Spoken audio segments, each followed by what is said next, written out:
Hi my dear friends, मेरा नाम है रिजवान अहमद और आप देख रहे हैं कोड्स फॉर यू। तो चलिए शुरू करते हैं। आज का हमारा टॉपिक है प्रीफिक्स एंड प्रोफिक्स, यानी इंक्रीमेंट एंड डिक्रीमेंट ऑपरेटर्स, जिनकी दो फॉर्म्स हैं, prefix forms and prefix form. Increment और डिक्रीमेंट में हमारे पास क्या होता है, बेसिकली एक नंबर से आपको इंक्रीमेंट करता है या डिक्रीमेंट। फॉर एग्जाम्पल आपके एक वैल्यू है 5, तो ये या उसे 6 करेगा या उसे 4 करेगा, अगर हमने इसको इंक्रीमेंट या डिक्रीमेंट का किया ऑप्शन। अच्छा, जो इसके सिंबल हैं इंक्रीमेंट और डिक्रीमेंट के वो ये हैं। इंक्रीमेंट के डबल प्लस का साइन यूज होगा इंक्रीमेंट का। अच्छा, अब यहाँ पे बात आती है कि प्रीफिक्स फॉर्म और पोस्टफिक्स फॉर्म्स कौन सी हैं। तो ये आप देख सकते हैं, जो वेरिएबल के बाद डबल प्लस का साइन होगा इसको हम पोस्टफिक्स फॉर्म कहते हैं, ठीक है। और जो हमारे पास वेरिएबल से पहले होगा, जैसे कि आप x के आगे देख सकते हैं डबल प्लस, तो इसको हम कहते हैं प्रीफिक्स। प्रीफिक्स पहले, पोस्टफिक्स बाद में, ठीक है। अब इन दोनों का काम क्या है। प्रीफिक्स ये है कि वो पहले, हम कहते हैं कि पहले इंक्रीमेंट करो, वैल्यू को 1 से इंक्रीमेंट करो, उसके बाद हमें आउटपुट। लेकिन जो होता है पोस्टफिक्स, उसमें कहता है नहीं, आप पहले वैल्यू मतलब दे दो हमें, फिर उसके बाद आप उसमें इंक्रीमेंट करो, ठीक है। पोस्टफिक्स मतलब बाद में इंक्रीमेंट होता है। तो शुरू करते हैं। सबसे पहले हमने ये, आप लोगों को पता है, डायरेक्टरी है, इसकी हेडर फाइल्स वगैरह हमने लिख ली, मेन बॉडी है।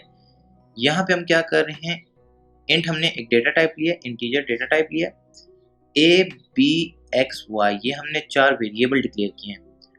आप कॉमा डाल के एक ही लाइन में बहुत सारे वेरिएबल डिक्लेयर कर सकते हैं सेम डेटा टाइप के।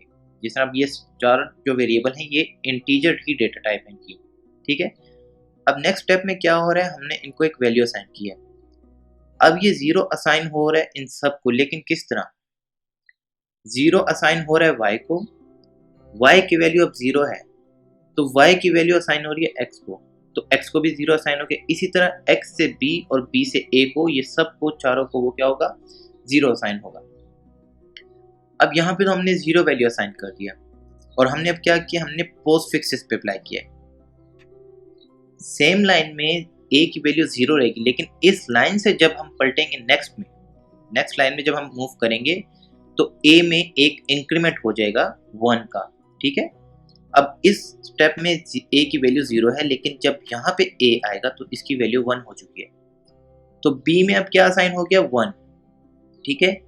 अब आते हैं x की तरफ, तो ये प्लस प्लस x यानी प्रीफिक्स, ठीक है। प्रीफिक्स इंक्रीमेंट है, तो यहाँ पे x की वैल्यू 1 हो गई है, और यहाँ पे क्या हुआ है, y को वही 1 असाइन हो गया है x की वजह से। तो अब हम सी आउट हम क्या कर रहे हैं, सी आउट a, ठीक है, a is equal to a और b। अब यहाँ पे आप देखें मैंने एंडल यूज किया है, ये एंडल क्यों, ताकि वो उसको नेक्स्ट लाइन में प्रमोट करे। जो हमारे पास a का आउटपुट आएगा और फिर b के आउटपुट में मतलब कंबाइन ना हो, नेक्स्ट लाइन हो, ठीक है। इसके लिए एक और हम शॉर्टकट भी यूज कर सकते हैं, /n, वो खैर मैं आपको /n हम बाद में बताएंगे आपको किस तरह होता है। तो अब ये देखें, ये b की वैल्यू आ जाएगी यहाँ पे, फिर इसके बाद अगेन, सॉरी मैं यहाँ पे मिस्टेक कर गया हूँ, यहाँ पे मुझे y और यहाँ पे भी y, यहाँ पे हम x लिखेंगे, यहाँ पे भी x लिखेंगे, ठीक है। तो अब हम इसका आउटपुट देखेंगे।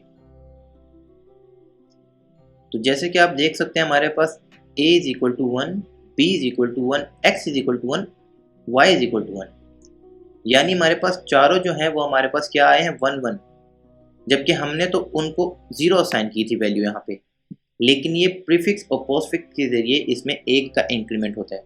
अच्छा, जैसे मैंने आपको बताया कि अगर हम सेम लाइन में उसकी वैल्यू क्या होगी, अब पोस्टफिक्स की बात कर रहे हैं, सेम लाइन में यहाँ पे a की वैल्यू 0 ही है। फॉर एग्जाम्पल हम यहाँ से इसको रिमूव कर देते हैं और हम यहाँ पे करते हैं, तो इस लाइन में b को असाइन होगी क्या, 0, लेकिन नेक्स्ट लाइन में जब a मूव करेगा तो वो इंक्रीमेंट हो जाएगा a से, 1 से।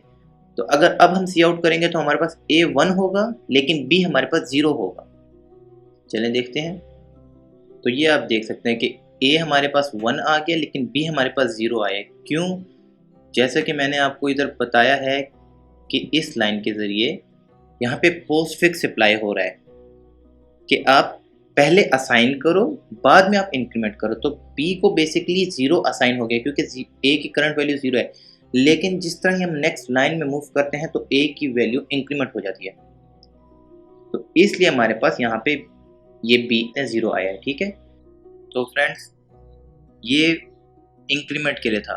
ठीक है, डिक्रीमेंट के लिए सेम यही प्रोसीजर है, सब कुछ एज इट इज़ है कि नेक्स्ट लाइन में होंगे इंक्रीमेंट पहले या बाद में पोस्टफिक्स के ज़रिए होता है। जो भी हमने पढ़ा है, जो कुछ हमने इंक्रीमेंट के लिए पढ़ा है वही सब कुछ डिक्रीमेंट के लिए होता है। सिर्फ हमने क्या करना होता है, यहाँ पे हमने माइनस माइनस का साइन लगा देना होता है, यहाँ पे भी हम माइनस माइनस का साइन लगा देंगे। ठीक है, फॉर एग्जाम्पल यहाँ पे हम 4 को कर देते हैं, तो अब चेक करते हैं कि अब इसका आउटपुट क्या आएगा हमारे पास।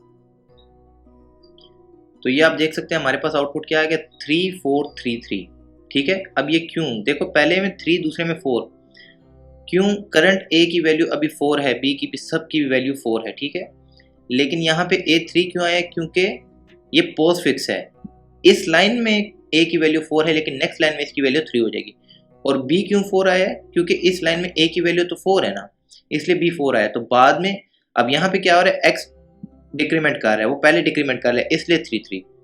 तो ये स्टेप होता है। अगर आपको फिर भी समझ नहीं आए तो खैर है, मैं आप मुझे कमेंट बॉक्स में बताएं, मैं डिक्रीमेंट पे एक कंप्लीट वीडियो बना दूंगा। Thank you. नेक्स्ट वीडियो के लिए हमारे साथ बने रहिए, देखते रहिए कोड्स फॉर यू। अपना ख्याल रखिए, अल्लाह हाफिज़।